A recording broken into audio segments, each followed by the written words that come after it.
E aí, galera? Já? Vou aceitar logo aqui o Gabriel.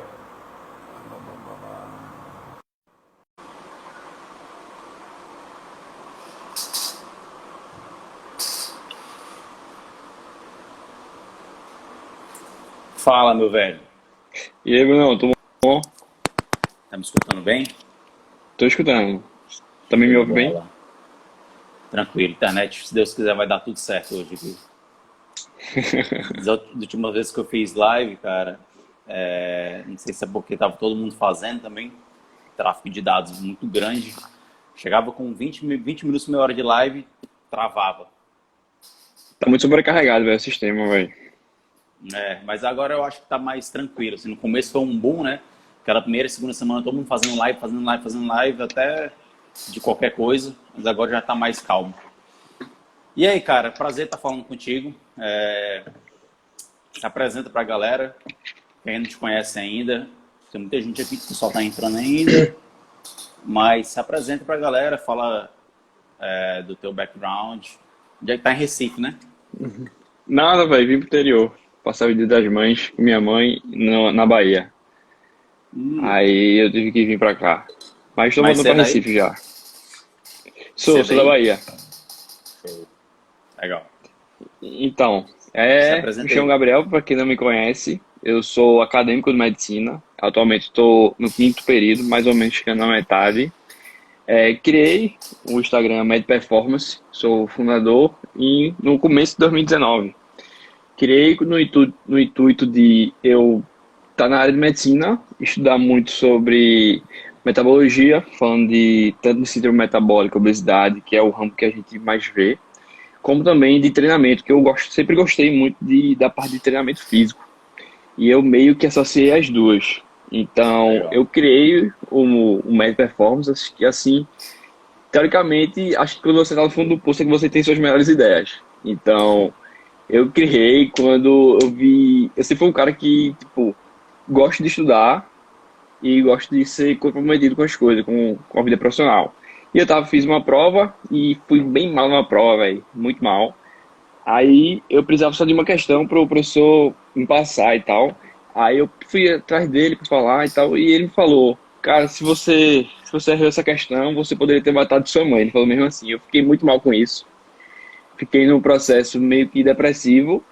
E, velho, eu tava nas férias, tava bem mal com isso. Minhas férias todas foi bem mal por causa disso. E aí eu disse, mano, velho, eu sei de algumas coisas e acho que eu tenho muita coisa pra disseminar e ajudar as pessoas. Aí foi quando eu tive a ideia, porra, vou criar um Instagram. Aí eu criei, que foi o Mad Performance que hoje é. E com o tempo, eu acho que Deus me ajudou muito a mostrar algumas pessoas no meu caminho. E essas pessoas me motivaram, que hoje eu fiz parceria com algumas delas, hoje também não estou mais. A única que eu continuo desde o começo é a Fortify, que viu desde o começo que eu conseguia trazer alguma coisa boa. E basicamente é isso, a história da Meta Performance. Ah, irado, esse começo. Isso foi começo de 2019, né? Isso. 2019. Legal. Aí, mas tu sempre praticou esportes, assim, ou não? Como é que foi tua Cara, convivência com esporte antes da faculdade, né, de medicina e dentro da faculdade de medicina, até chegar ao então, CrossFit?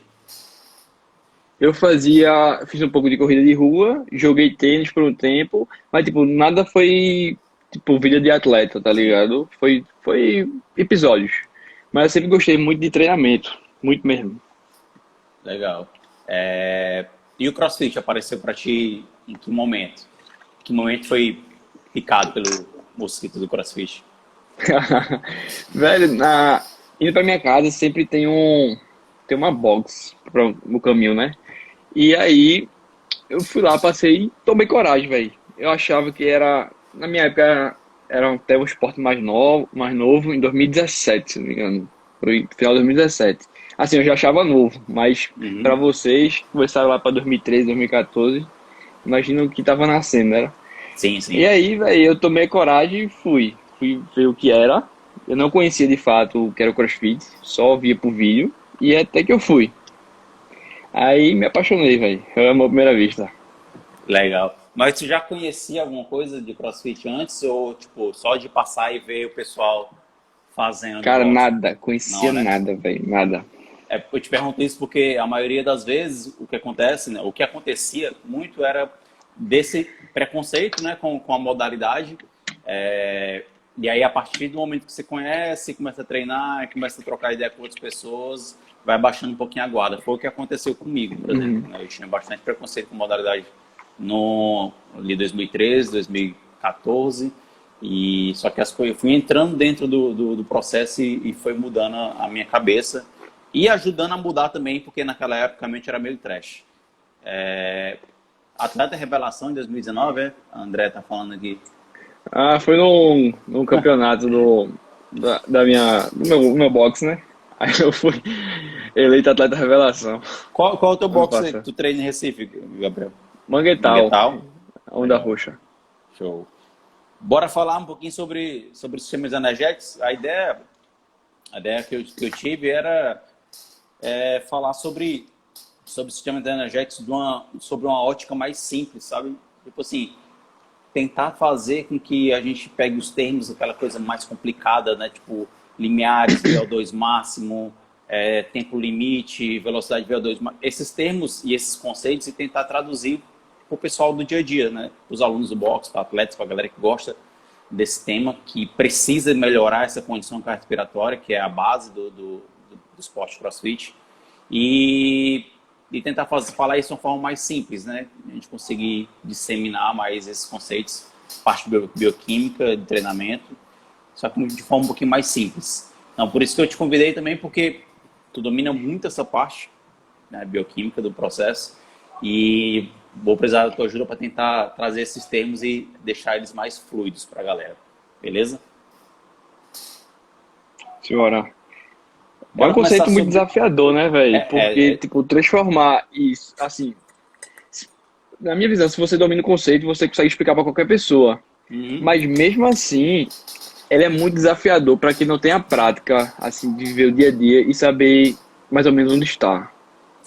É difícil. Acho que tem uma frase que fala, tipo, se você realmente não sei se é do Einstein, se você realmente domina um assunto, você tem que ser capaz de explicar para uma criança de 7 anos, Criança. né? Eduardo. Senão, é um pouco extremista, mas a gente vai tentar fazer isso. Vamos falar sobre o sistema de produção de energia. Basicamente, nosso corpo funciona sobre produção e utilização de energia em forma de ATP. Consegue resumir um pouquinho sobre o que é ATP, como é que se forma e como é que ele distribui energia para todas as funções vitais do nosso corpo? Então, a gente tem basicamente dois sistemas de energia para fazer a síntese de ATP. ATP é nossa molécula-chave para nossas reações energéticas. Através desse ATP, quando ela é quebrada, ela fornece energia. Então, o que dá energia é a quebra desse ATP. E a gente tem algumas formas de ressintetizar esse ATP, que é através dos metabolismos de via aeróbica e via anaeróbica. Dentre esses, o anaeróbico a gente ficou conhecido desde o nosso colegial, que era sem a participação de oxigênio. E Uhum. dentre esse, se subdivide em anaeróbico lático e alático. Esse termo quer dizer se está produzindo um lactato ou não. Então, o sistema anaeróbico alático não produz lactato. Assim, ou produz pouco. É um conceito na Ainda há literatura que controvérsias, hoje né? é. E o anaeróbico lático é que acontece maior produção de lactato, vamos dizer assim. Show. E o sistema aeróbico, ele faz a ressíntese de ATP de uma forma maior. O que isso quer dizer? O sistema aeróbico, ele possui várias etapas de reações. Então imagina uma molécula, um substrato energético, que vem da nossa alimentação, que seja um carboidrato.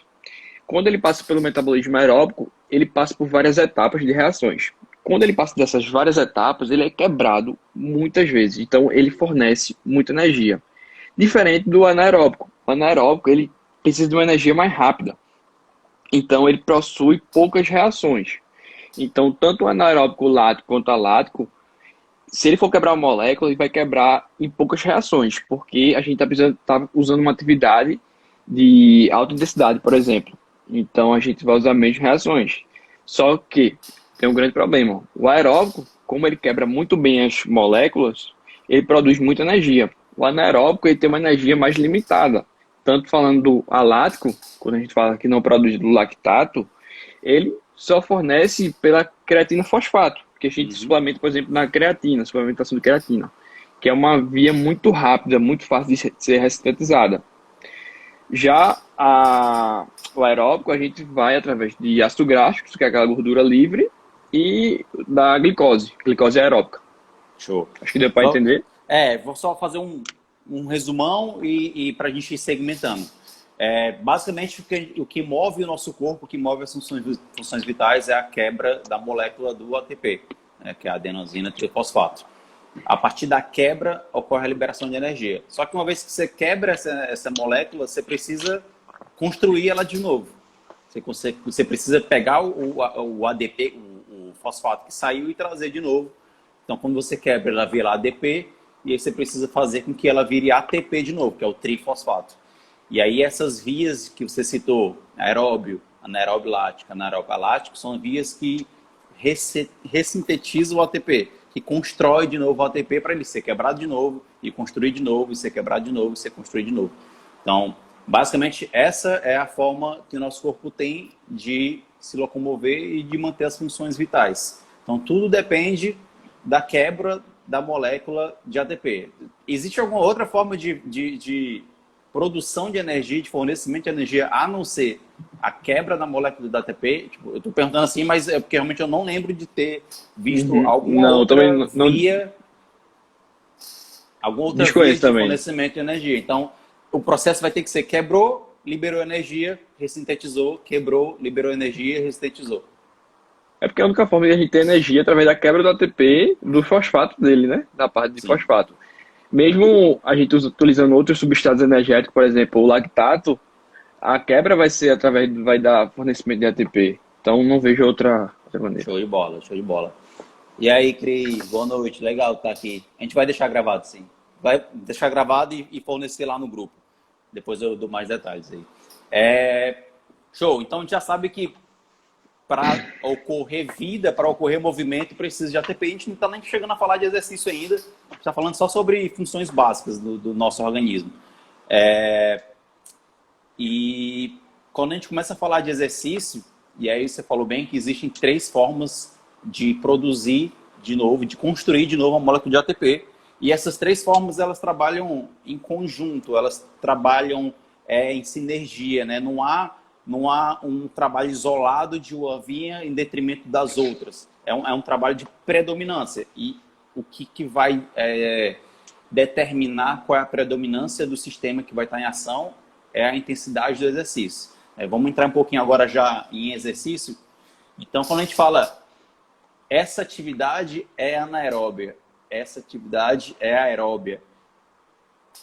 Durante muito tempo, e na faculdade também, na cadeira de fisiologia de exercício, a gente viu isso como uma verdade absoluta, que do 0 aos 10 segundos era anaeróbio, dos 10 segundos a 3, 4, 5 minutos, dependendo do autor, era anaeróbio lático, e acima de 4, acima de 5, acima de 3, acima de 10, era aeróbio. E isso Uhum. aí a gente colava ali na parede da faculdade como lei para passar na prova de fisiologia de exercício. Só que quando a gente chega num esporte como o CrossFit, que tem demandas longas de duração, curta duração, movimento potente dentro do WOD, isso tudo dá uma embaralhada na cabeça. Como é que tu vê essa questão mais atualizada sobre a predominância dos sistemas de energia? Cara, então, a gente não tem. Foi um conceito também que foi dado para mim. A gente não tem um conceito de exclusividade de uma via energética. Então, se a gente for trabalhar um exercício, seja qual for, seja um exercício de velocidade de 100 metros rasos e seja uma maratona, a gente nunca vai trabalhar só aeróbico ou só anaeróbico. Existe, na verdade, uma combinação dessas vias em diferentes proporções. Ora, o sistema aeróbico vai estar em proporção bem maior, ou ora, dependendo do exercício, o anaeróbico vai estar maior. Então, as duas vias atuam para a ressíntese de ATP, mas dependendo da intensidade, uma vai estar mais predominante, quer dizer, predominante do que a outra. Perfeito. Então, Perfeito. é basicamente isso. Qual foi a outra pergunta?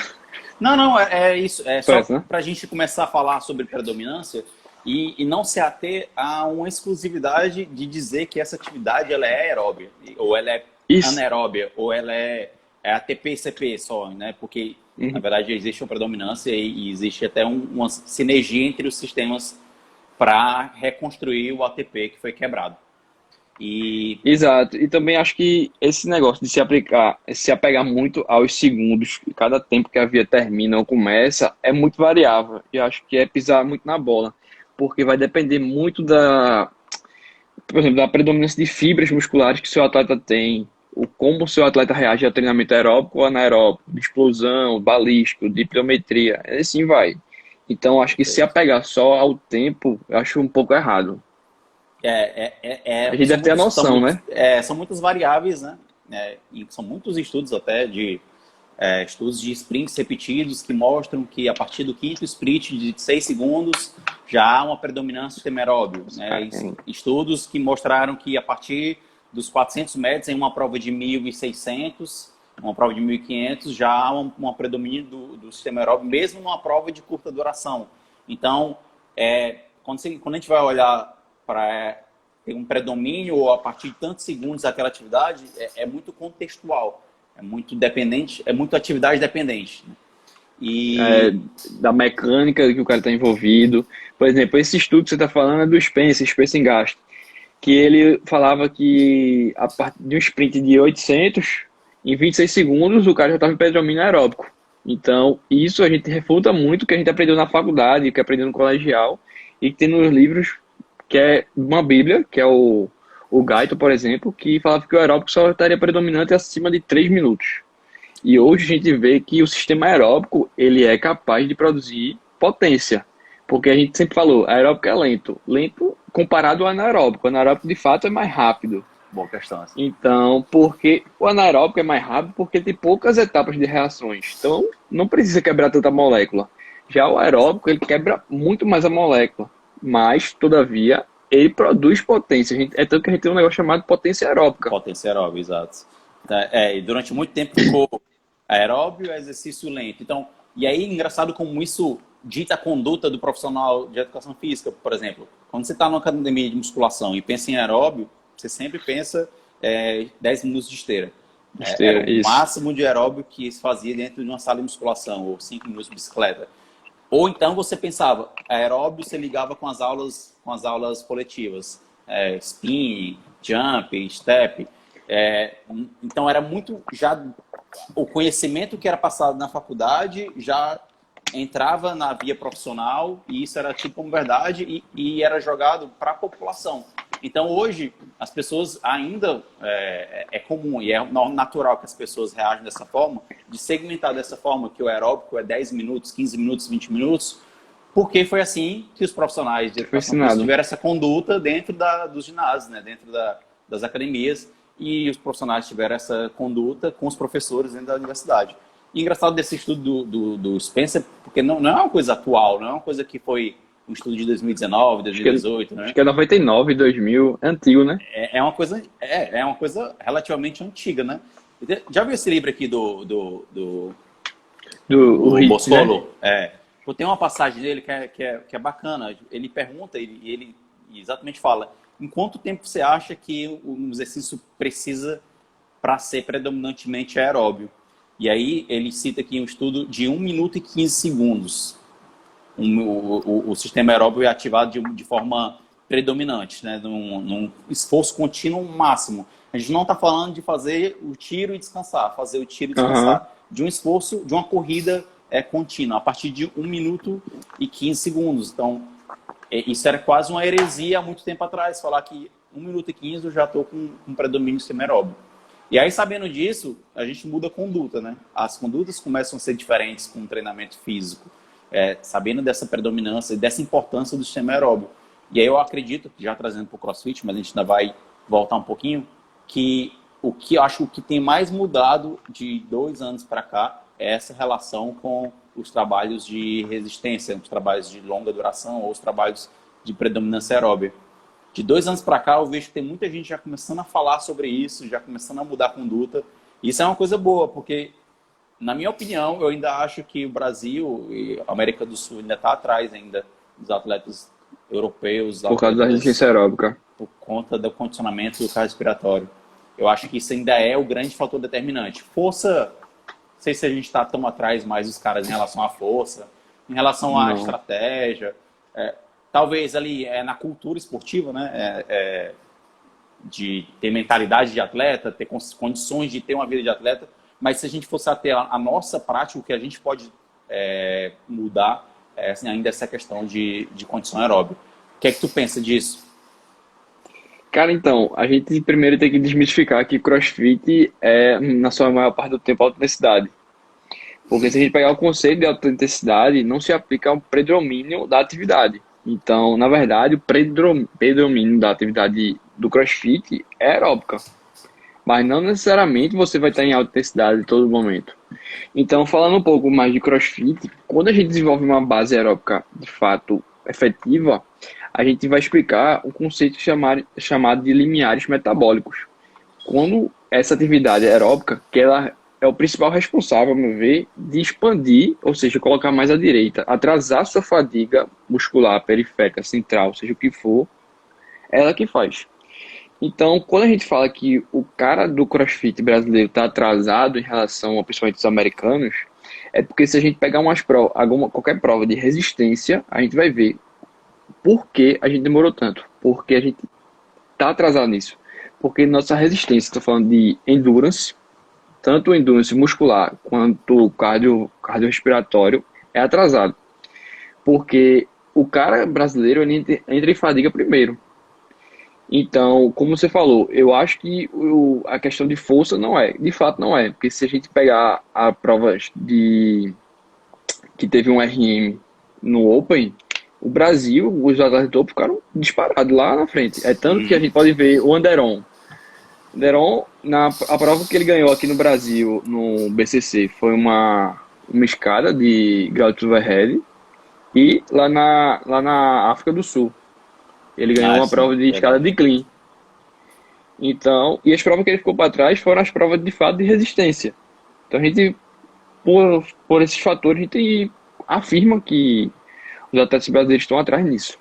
Se você vê exemplos ainda mais pontuais, né? Eu lembro do Games que o Chalfun foi. E aí tinha É, aquela prova clássica de resistência que foi a maratona de remo, né? Realmente ali é uma prova fora da curva. Mas ele foi acho que foi o último lugar nessa prova. foi o último. E não é um cara que não tem um bom sistema respiratório, mas para Uhum. aquele ambiente, para aquele contexto, ele foi o último. Eu lembro de caras como o Jared Anderton, que é um cara que é conhecido por, por ser do LPO, né? Terminou Do primeiro que peso, ele numa né? prova de remo, exato, entendeu? Então você vê que até o cara que é um pouco mais especialista em LPO, ainda assim tem um bom background de condicionamento respiratório. A prova do o Malheiros vem correndo bastante, vem remando bastante em baixa intensidade, mas no ano passado a prova da corrida com a mochila, eu acho que ele foi penúltimo, né? Eram 50, ele ficou em Era. 48, se não me engano, ou 49, alguma coisa assim. E era prova 5 km, eu acho, mais ou menos, de corrida. Então, E cada estação ia aumentando o peso, né, o da mochila. peso. Então, em provas, aí você vê em provas exclusivas de endurance, o quão atrás a gente está, né? É atrás de ser os últimos lugares nas provas, né? Não é atrás de estar no meio da tabela. É fator determinante. Uhum. Foi ali que ele saiu do Games. Aquela prova tirou ele do Games. Então, por isso que eu ainda acho que esse seja o fator determinante. Vamos voltar aos conceitos. Deixa eu só ver aqui o que o pessoal está escrevendo. Perguntaram aqui no começo se 100 metros rasos, o que é que 100 metros rasos seria? 100 metros rasos, qual é a predominância, né? O problema dos 100 metros rasos é que de 30 a 50 Predomina no metros, aeróbico. predomina Anaeróbico. anaeróbico. Só que você tem ali, já tem que ter um recintas de ATP, porque mais ou menos o ATP que vai estar intramuscular, ele vai sustentar, ele não sustenta a prova toda, ele deve sustentar uns 30 a Não. 50 metros, e a partir daí ele já tem que ser restetizado pela creatina fosfato, provavelmente pela creatina fosfato. Deixa eu ver quem mais perguntou alguma coisa aqui. Agora, é engraçado, se tu fizer esses sprints repetidos, por exemplo, Aí faz 100 muda. metros, descansa 3, faz 10 sprints, tu vai ver como vai mudar o É, predomínio da atividade. eu acho que ele está falando de um tiro de 100 É, metros, de né? um. Então, Mas imagina você fazer um treino para 100 metros, então você vai fazer 10 tiros de 80, né? A 3 minutos de intervalo. Aí o predomínio já muda e já entra parecido com o estudo dos sprints repetidos. e a gente tem que falar um conceito também de participar, por exemplo, um HIIT pode, na maioria das vezes, é predominante aeróbico. Por quê? É o 20 segundos para 10. Mas mesmo assim, a ressíntese ATP predominante vai ser aeróbica na maioria desses exercícios. Porque, por exemplo, existe o conceito da lançadeira de fosfocreatina. A lançadeira de fosfocreatina é parte do sistema aeróbico e ela faz uma interligação entre o aeróbico e o anaeróbico. Então, toda vez que você faz por exemplo, um power clean, que é um exercício de explosão, que você vai usar a sua creatina fosfato, você vai ressintetizar essa via através do metabolismo aeróbico, pela lançadeira de fosfocreatina. Então, não existe um conceito também que a gente já falou do começo de exclusividade. Então, a gente tem Perfeito. as duas vias se combinando. Então, trocando em miúdos, o sistema aeróbico é importante até para fazer escada de clean ou para fazer exercícios repetidos, 1 minuto. O que vai regenerar, o que vai ajudar na reconstrução da ATP, né, que a gente viu que é o que a gente precisa para produzir energia, é o sistema aeróbico. Então, ele aumenta mais ainda a importância de desenvolver esse sistema se você quiser ter sucesso dentro do esporte, falando de CrossFit especificamente. Né? Teve mais alguma coisa aqui embaixo, anaeróbio lático. Temos o exemplo do Gui na prova do triatlon também. Foi no primeiro Essa prova do Games. triatlon. Foi quando eu era teen. Primeiro. Ah, tá. Não lembro dessa prova. Show. Já que a gente começou a falar de alguns conceitos, né? Vamos começar a falar dos conceitos do sistema glicolítico, do sistema anaeróbio lático, que produz lactato. E vamos começar pelo mais famoso, pelo lactato, o ácido lático, queima, não queima, causa fadiga, não causa. Outra coisa que durante muito tempo, e eu estava lendo antes de começar contigo, eu estava lendo aqui um estudo da Bilar, e que ela ainda usa o termo ácido lático. De um ácido lático. Você falou no Boucher também, né? Boucher usa também. Vários autores hoje em dia ainda usam. Deixa eu ver se eu acho aqui qual é o estudo daqui.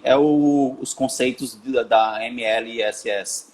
E ela fala no começo... A máxima fase estável, né? Ela cita o ácido lático.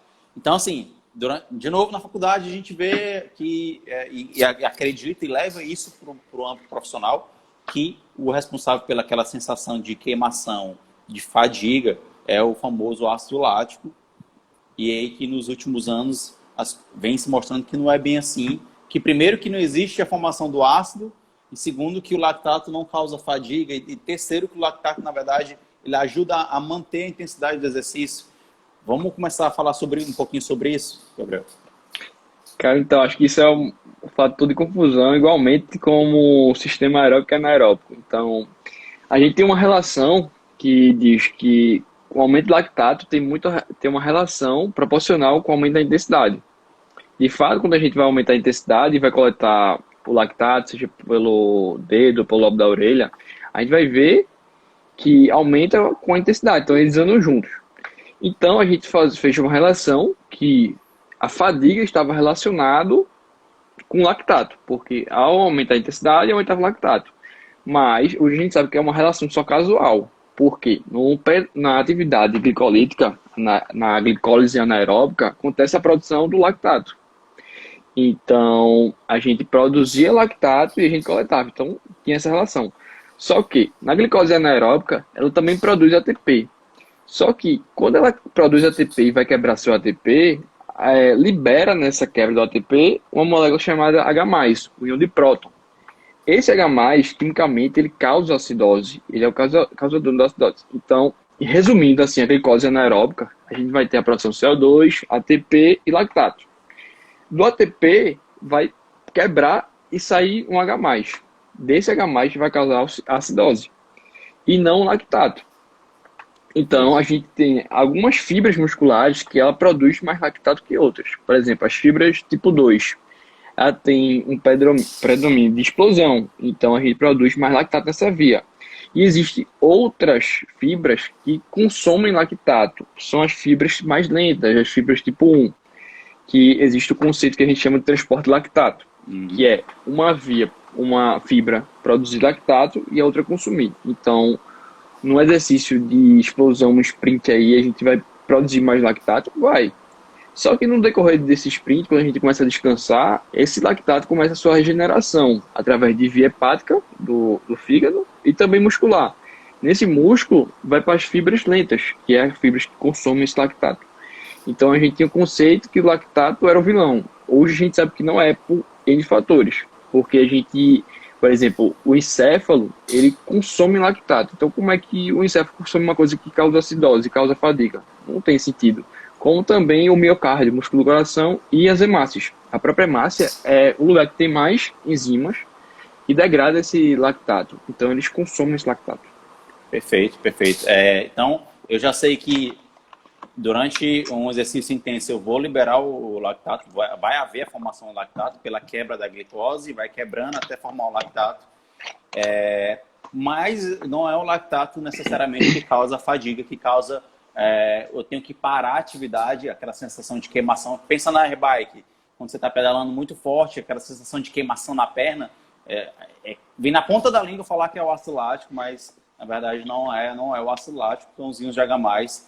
E acontece o seguinte, os íons de H+, e o lactato, eles são transportados para fora da célula, né, quando está começando a se acumular, para fora da célula, pelo sistema de cotransporte, e que os dois saem juntos.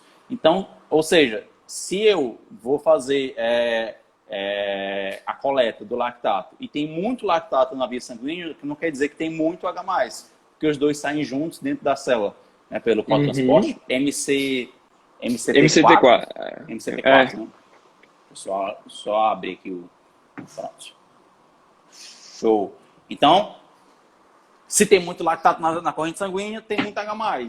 Então, e muito H+ na corrente sanguínea faz com que o pH diminua, né? E o pH mais baixo, ele é prejudicial, porque principalmente por prejudicar as ações de enzimas, né? Por isso que ele tem que sair de dentro da célula.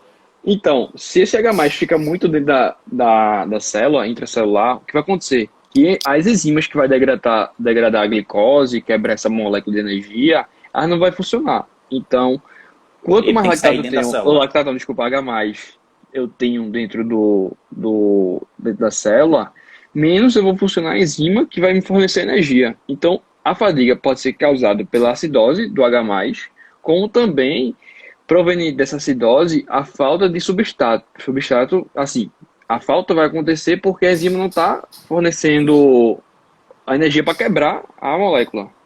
Perfeito. Então, não é só acidose. Da célula, né?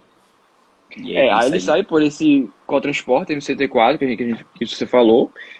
E também existem alguns treinos que se baseiam nesse tipo de transporte. Porque se a gente, por exemplo, faz uma sessão de um sprint de 20 HSPU, unbroken, vai acontecer um acúmulo de lactato, certo? Na região do ombro. E também, pelo transporte de lactato, a gente pode fazer com que ele vá para outro lugar, que é o transporte de lactato. Que as fibras que vai pegar esse lactato, tem um cotransportador também, que é dessa família, que é o MCT1. Então ele vai puxar esse lactato. Porque, foi como eu falei, o lactato também serve como fonte energética. Sim, perfeito, perfeito. E eu acho que quem mais deixa famoso esse tipo de treino é o Chris Richard. O Chris Richard tem uns protocolos lá que ele criou, que ele chama de produção e remoção de lactato. Basicamente, ele dá uma demanda de um exercício com intensidade, né, explosivo. Imagina aí, tipo, fazer muitos push-ups strict e depois ele usa um exercício que tem o mesmo padrão, mas com movimentos mais lentos. Por exemplo, aquele PVC Prep, né, que é o press com PVC, o press com bastão. Ou HSPU, faz muito HSPU strict, depois faz o press com bastão. Outra opção também é fazer um exercício de membro superior e depois ir para a bicicleta, fazer de membros inferiores e pedalar a uma intensidade baixa. Qual membro tem predomínio maior de fibra tipo rápida? Membro superior? Eu acredito que membros superiores tem um predomínio em relação a fibras mais rápidas do que membro inferior. Porque tipo, tem um estudo que fala que eles coletaram através da artéria tanto radial, tanto femoral, e eles viram onde acontece a maior depuração lactato, ou seja, onde consome mais lactato. E quando a gente produzia lactato, o membro inferior é o que mais consumia. Ou seja, tem mais fibra tipo 1 necessariamente no membro inferior. Mais fibras lentas, né? Legal. É, Show de bola. Talvez seja por isso que a gente consiga sustentar muito tempo correndo, né? Fibra tipo então, lenta e oxidativa, utiliza mais o oxigênio. exato. A gente consegue sustentar muito mais de qualquer atividade com o membro inferior, normalmente, né? Show. Continuando nesse papo sobre o sistema glicolítico, produção e remoção de lactato, que basicamente ali o sistema glicolítico aeróbio é o que predomina dentro de um WOD de CrossFit. Se for imaginar um WOD geralmente os WODs de competições aí durante 6 e 12 minutos, você vai ter um mix desses dois sistemas. Como é que a gente faz para avaliar? Como é que eu consigo mensurar a minha capacidade do sistema glicolítico? Se ele é bom, se ele é ruim, se ele é médio, se eu preciso melhorar?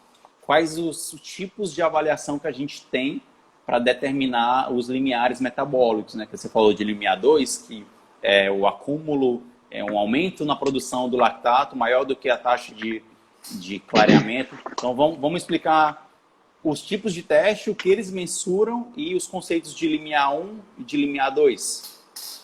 Cara, então, falando de CrossFit especificamente, a maioria dos workouts é uma potência aeróbica com uma contribuição muito boa do sistema anaeróbico, através da glicose anaeróbica.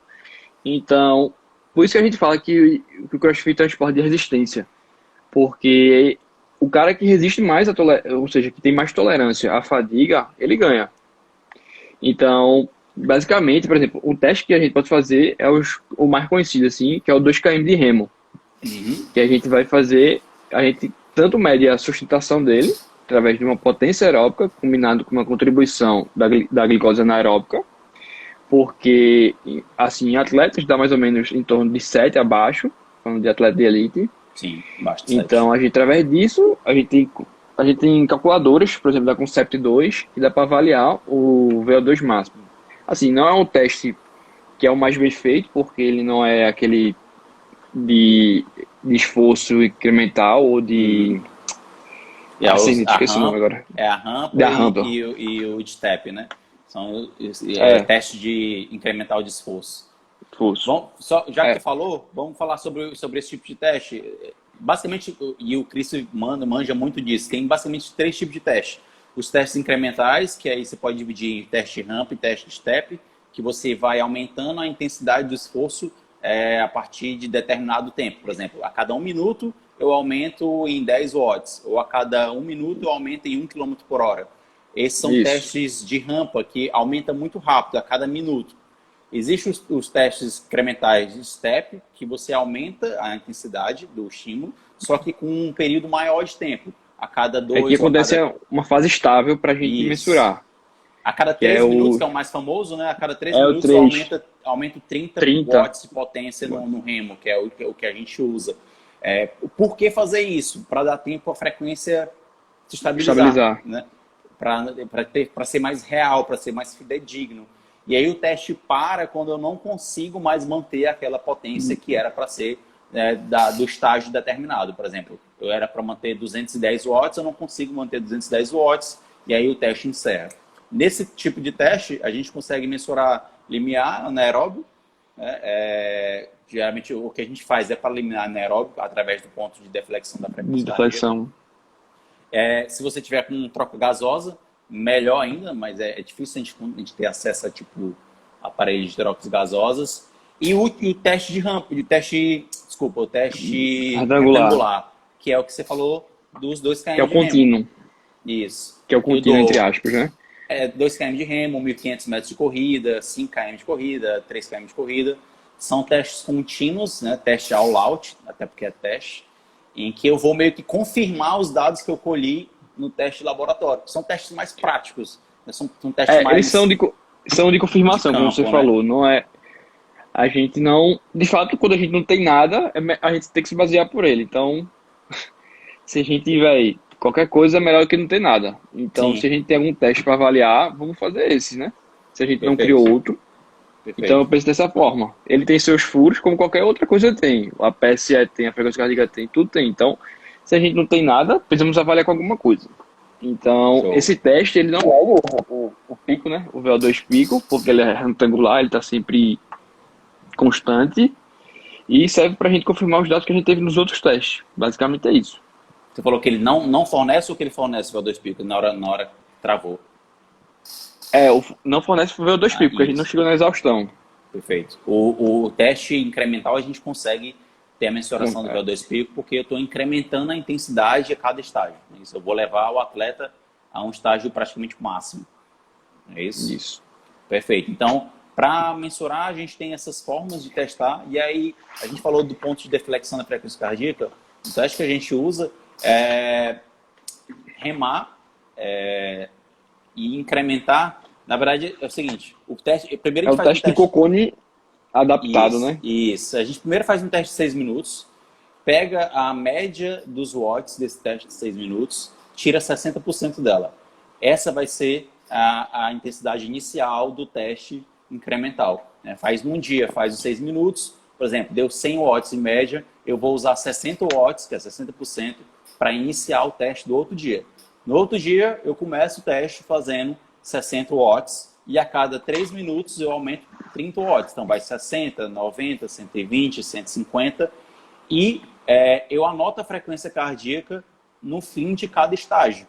Então eu vou chegar ali num esforço máximo que eu não vou mais aguentar. Eu vou pegar esses dados de frequência cardíaca e de tempo e vou fazer. Tem uma tabela, né? Um gráfico que você faz no É, Excel, um gráfico de plotagem que faz no Excel uma parte mais técnica, e ele te dá um gráfico da curva da frequência cardíaca. E aí você tem um ponto de inflexão da frequência cardíaca. Esse ponto geralmente associa-se ao limiar anaeróbico. exato. Então, limiar quer dizer um ponto de transição. Limiar aeróbico quer dizer o quê? Um ponto em que o L1, limiar aeróbico, é o ponto em que o lactato começa a aumentar. Ou seja, a gente está fazendo uma intensidade crescente. Vamos lá. Então, a 120 batimentos por segundo, aconteceu meu limiar aeróbico. Então, quer dizer que meu lactato começou a aumentar significativamente. Não quer dizer que ele começou a se acumular. Então, existe ainda uma taxa mais ou menos igualitária entre a produção e a remoção dele. Já quando a gente passa para o outro extremo, que é o L2 ou limiar anaeróbico, é quando acontece uma transição que diz que o lactato começa a se acumular. Se acumular por quê? Porque ele começa a produzir tanto e a gente não consegue remover tanto esse lactato. Então, sempre vão ter mais acumulação de lactato, vai ser ascendente. Perfeito. Então, o que acontece com um cara que tem um fundista? Ele tem esses limiares bem afastados. Isso quer dizer que a fadiga dele demora muito. Então, por exemplo, assim, hipotético, vamos dizer que meu limiar anaeróbico bate na intensidade, num batimento de 170. O cara que tem um limiar anaeróbico mais expandido, mais à direita, que é um fundista, ele vai estar lá para 190, 200, ele vai conseguir pregar mais intensidade, mais um ritmo mais frenético, sem estar em alta intensidade, sem acúmulo de lactato. Então, por exemplo, o que difere eu do Fraser é porque o Fraser consegue colocar um ritmo frenético sem estar em alta intensidade. E para eu colocar o ritmo dele, eu preciso estar em alta intensidade e vou morrer em 2 minutos. Legal, Basicamente isso. legal. Legal, não, perfeito. E aí tu usou um exemplo, os dois exemplos muito bacanas, do corredor, que fica mais fácil a gente entender, porque é o ritmo da corrida, e do CrossFit. Quando você fala, quando o Gabriel fala de expandir os limiares e afastar para a direita, imagina um gráfico em que você tem um eixo, a frequência cardíaca, e no eixo a intensidade, desculpa, e no eixo vertical a frequência cardíaca. Então, quando ele fala em afastar mais para a direita, ele quer dizer que demora mais tempo, eu preciso de intensidade maior para minha frequência cardíaca subir mais. Então, ele deu o exemplo dele. Se ele tem um limiar anaeróbio a 170 e o Fraser tem um limiar anaeróbio a 190, se os dois começarem no mesmo odd, no mesmo ritmo, digamos, né? O Open deixa bem claro isso. No mesmo ritmo, o Fraser vai conseguir manter um ritmo mais intenso do que ele, sem estar no estágio de acidez. Enquanto se o Gabriel for querer acompanhar o ritmo do Fraser, ele vai entrar no estado de acidose mais rápido, então a performance dele vai cair. Na corrida é a mesma coisa. Se você corre com seu colega, provavelmente um dos dois está mais confortável do que o outro. Porque naquela intensidade, vocês dois estão em pontos diferentes, né, do gráfico do limiar. Um está mais próximo do limiar, um está mais longe, na mesma velocidade. Então, basicamente, trocando em miúdos, e o Open deixa muito claro isso, quando as provas do Open, todo mundo começa igual, né? A prova ali, primeiro, segundo, terceiro, quarto, quinto, e aí quando é um odd de 20, a gente despenca, e os caras mantêm o mesmo ritmo, que está até subindo um pouquinho no final. Então, o que traz mais clareza exatamente é essa comparação do Open, você pegar o seu resultado e comparar com um colega, porque geralmente não tem tanto limitante técnico, não tem tanto limitante de carga, tem uma prova ali, né, que eles botam a carga para poder peneirar o pessoal. O que determina o sucesso no Open, basicamente, é a sua condição cardiorrespiratória. Eu vou dizer uma prova muito boa que dá para perceber isso, foi o 20.2, que era DO, Thrust, Double Thrust e Thrust to Bar. Isso. Eram movimentos relativamente fáceis, assim, não um cara que tá com nível bom de CrossFit não vai tipo, parar com algum movimento desse, não vai ser o limitador dele. São poucas repetições. E o que define o cara é a resistência dele, é o quanto ele consegue imprimir um ritmo sem fadigar. Então, o cara que consegue fazer 23 rounds, ele tá num ritmo muito forte, mas ele não tá em um estado descompensado a fim de parar. Então, se eu tiver o mesmo ritmo dele, eu não sou bem condicionado, eu não tenho os limiares dele para continuar nesse ritmo. Então, errar o pace é justamente isso. É eu não saber meus limiares e querer ultrapassá-los. Então, se eu manter um ritmo mais forte que meus limiares, eu errei o pace. É exatamente isso que a gente fala, pace. É o que mais se vê em campeonato, né? Estourar no começo, porque ainda não se tem uma real noção do seu... Eu vejo que os competidores menos experientes, até alguns mais experientes, ainda não têm a real noção do seu condicionamento. Então, ele não sabe qual é o pace que ele consegue sustentar. Enquanto com competidores mais experientes, eles já têm uma noção, eu sei o meu condicionamento, eu sei que eu consigo sustentar isso durante 10, 15, 20 rounds. E nessa prova aí, eu acho que quem ganhou foi o Egídios, o marido da Anne. Eu tenho quase certeza que ele entrou no 30º round. Loucura, velho, o ritmo. O Olsen chegou perto também, 29º, mas ele entrou no 30º. E ó, ele entrou no 30º round, terminou os 20 minutos, e eu assisti esse vídeo dele. Ele termina, olha para o lado, olha para o tempo, vem, pega a cadernetazinha, né, da marcação, mostra para a câmera, faz um agradecimento e sai andando, como se nada tivesse acontecido. Como se nada. É impressionante, velho. O cara não caiu, não despencou no chão, velho. É muita condição, é muito sinistro. É muito louco isso. O Open é engraçado que traz isso pra gente. Tu falou dessa prova, tem uma prova que eu gosto também bastante para mensurar isso, até às vezes eu uso ela dentro dos treinos, que eu acho que foi o 19.1, que era remo e wall-ball. 15 minutos de 19 wall-ball, 19 calorias de remo, porque o double under às vezes pode fazer o cara se enganchar, né? Se o cara não tem tanto domínio, quando chega na metade do odd já está começando a errar double under. Então pode fazer com que ele caia um pouco de intensidade. Mas esse do wall-ball e do remo praticamente não tem limitante técnico. É agachar e arremessar a bola no alvo, e aí o ombro tem que tolerar a acidez e remar. Remar fica mais fácil porque tem o visor e você tem uma noção real de na hora que você está começando a perder performance, você começa a perder potência. Então, só resumindo, a parte de testes e a parte de limiares, né? Ficou claro? Se alguém tiver alguma dúvida sobre limiares, que o Gabriel explicou, que o limiar 1 é um ponto em que começa a ter uma produção maior de lactato, mas ainda é igual à taxa de remoção, ou inferior.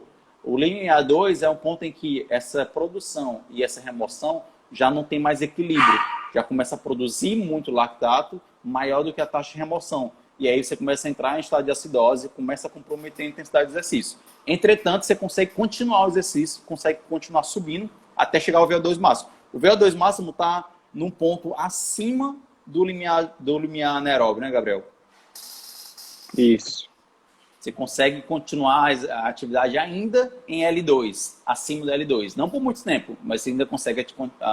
Cara, e mesmo assim, o cara que é bem treinado, ele consegue ficar mais acima do L2 porque ele tem o que a gente chama de tolerância. ele consegue tolerar a acidose por muito mais tempo. Uhum. Então, eu escrevi até um post, porque no livro do Boucher, ele fala muito da capacidade de tolerância do atleta. Porque o livro do Boucher é falando basicamente sobre HIIT. Então, a gente precisa de um tempo no HIIT, a gente precisa de um tempo de acumulação em zonas de VO2 máximo, mais próximo do VO2 máximo, mas que você consiga trabalhar. Então, por exemplo, um cara que é descompensado, que inicia atividade, ele consegue chegar no VO, perto do VO2 máximo dele, mas ele não vai manter o trabalho. Então, ele não vai estar executando um OD. Ele vai morrer logo. Então, a gente tem que relacionar o tempo que a gente vai ficar em zonas de VO2 máximo, que é o tempo de tolerância, com o tempo de trabalho, se a gente está executando trabalho. Então, os caras que são bem treinados, esses caras da elite, eles, se ele entrar em estado de fadiga, eles ainda conseguem permanecer mais tempo que a gente, porque eles têm uma Perfeito. tolerância maior. Perfeito. Show de bola. É isso. E falando de VO2+, vamos falar um pouquinho sobre conceitos de VO2+, porque a gente falou dos limiares, né? Aí vem, no gráfico, vem limiar 1, limiar 2 e depois vem VO2 máximo, já que a gente começar a falar sobre VO2.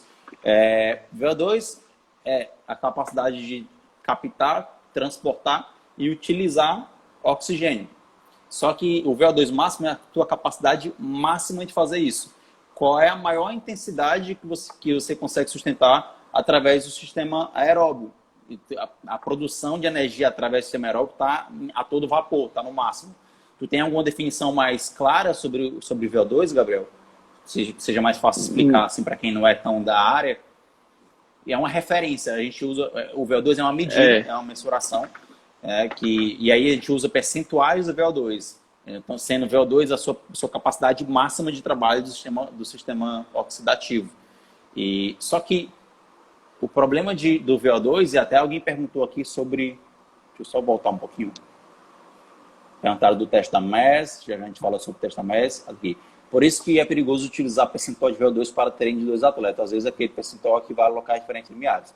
É isso. Durante muito tempo se usou só percentuais do VO2 para prescrever treino de corrida, por exemplo. Você vai correr hoje a 70% do seu VO2 máximo durante 30 minutos. Ou você vai fazer intervalado 1 minuto a 100% do VO2, 2 minutos a 60%. E aí se usava a referencial do VO2. Só que, como a Andrea falou aqui, qual é o problema de olhar só para o VO2? Eu posso ter o VO2 de 70 e o Gabriel de 70. Só que eu posso ter o meu limiar 2 mais perto do VO2 e o Gabriel ter o limiar 2 dele mais longe. Isso quer dizer que se nós dois fizermos a mesma porcentagem de VO2, os dois fizerem a 80%, provavelmente eu vou sofrer menos, o Gabriel vai sofrer mais. Então, é difícil prescrever só pelo VO2, né, Gabriel? Exato. Então, para fazer uma analogia, é tipo um carro. Você tem um carro que tem uma potência de 300 cavalos. Só que suas peças são velhas. Então, tu só consegue usar 200 sem tremer o motor, sem fadigar, teoricamente. Então, o que define também, eu acho mais importante, que é que a gente discute muito sobre nossos testes, é o limiar anaeróbico. Porque através dele a gente consegue dividir as intensidades que a gente quer, para a gente aplicar. Então, se o VO2 a gente não correlaciona com os limiares, tem uma chance de erro, que nem só prescrever pela frequência cardíaca, por exemplo.